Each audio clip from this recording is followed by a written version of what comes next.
Allez, c'est parti. Voilà, un petit jeu que les enfants connaissent aussi. C'est le tangram. Alors moi j'en ai un en bois. Vous pouvez très facilement trouver des patrons sur internet.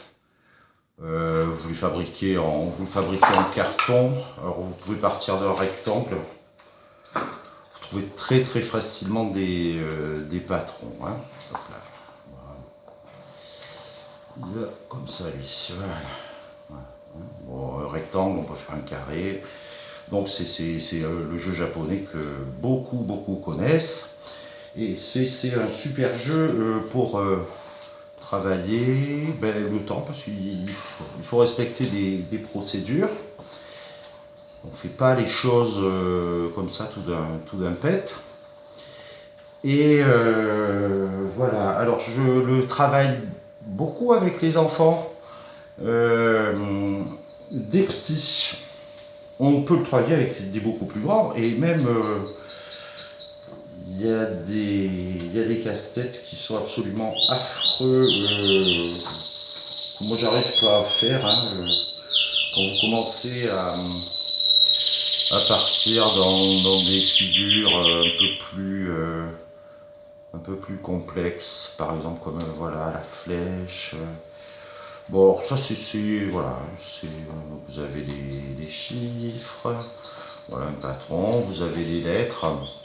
Alors vous verrez, parce que bon là c'est un échantillon hein, que j'ai.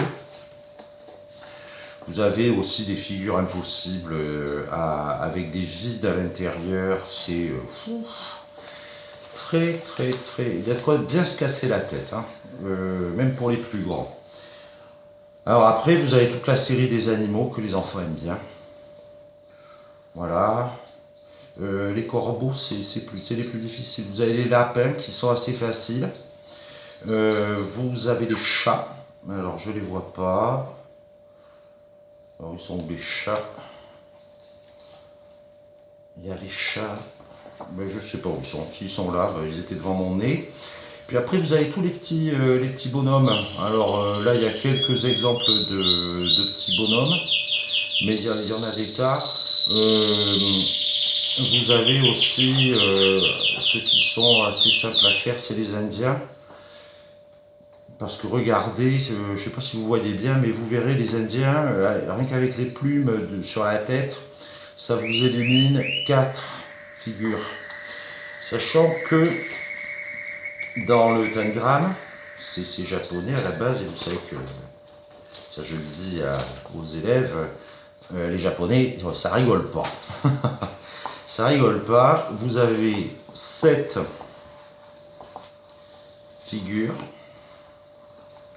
Je pense pas que ce soit une grande découverte pour vous. Hein.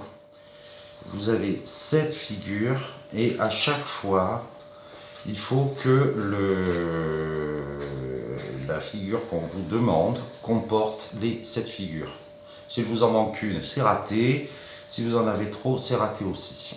Voilà. Donc, 7 figures obligatoires à la fin. Pour les plus jeunes, les plus anciens pourront directement s'amuser là-dessus. Si vous n'avez pas d'expérience, vous allez bien vous arracher les cheveux. Hein. C'est complexe. Alors, je vais vous en faire un que... Alors, le truc, c'est que pour réussir, il faut s'entraîner. C'est bon, alors moi j'en connais un simple. C'est la bougie. Voilà. Alors, c'est ça qui est génial, c'est que vous faites ça avec les enfants. Oh, ouais, je t'en fais un simple, hein. T'as vu la bougie? C'est simple, hein? Oh oui, c'est pas compliqué, maître. Non, il n'y a pas de problème. Voilà la bougie. Moi, je fais ça en 3 secondes et demie. Je ne vais pas faire un test, je m'entraîne. Il faut s'entraîner de toute façon. Et vous vous aidez avec les plus petits. Vous le faites à partir des solutions qu'ils voient les formes avant de les faire. Ok? Donc, je leur dis mémorisation. Chronomètre. Bon, là, vous avez 1 minute.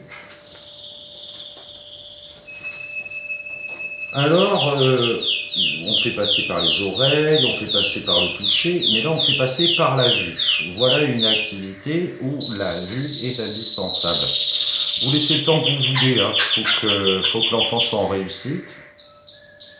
Voilà, qu'il se le représente bien.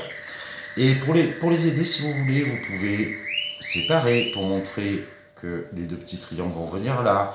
Vous assistez bien que le carré et le parallélogramme vont en haut. Et les deux petits triangles là, ça ne leur laisse plus qu'à mémoriser ces trois triangles. Vous les voyez, ces trois grands triangles. Voilà. Après, vous pouvez le faire directement, hein. Voilà. Alors moi, je vous fais pour vraiment un néophyte. Une fois que le temps a passé, vous dites, tu as fait ta capture d'écran.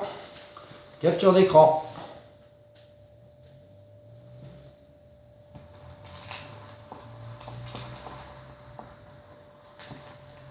Donc il faut que l'enfant mémorise. Il avait 1 minute là pour mémoriser. Capture d'écran, c'est parti. Vous avez tout mélangé. Vous proposez la bougie et vous lui dites, eh bien maintenant mon grand, tu refais. Si vous l'avez aidé au départ à bien mémoriser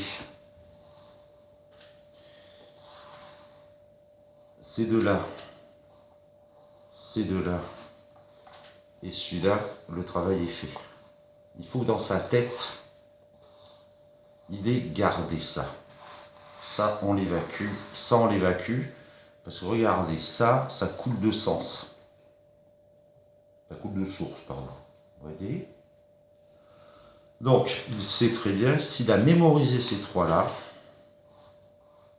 il sait très bien qu'il va falloir les placer comme ça. Ça coule de source de placer la cire, on va dire, hein, et la flamme. Et bien ensuite, il suffit de compléter les trous. Voilà.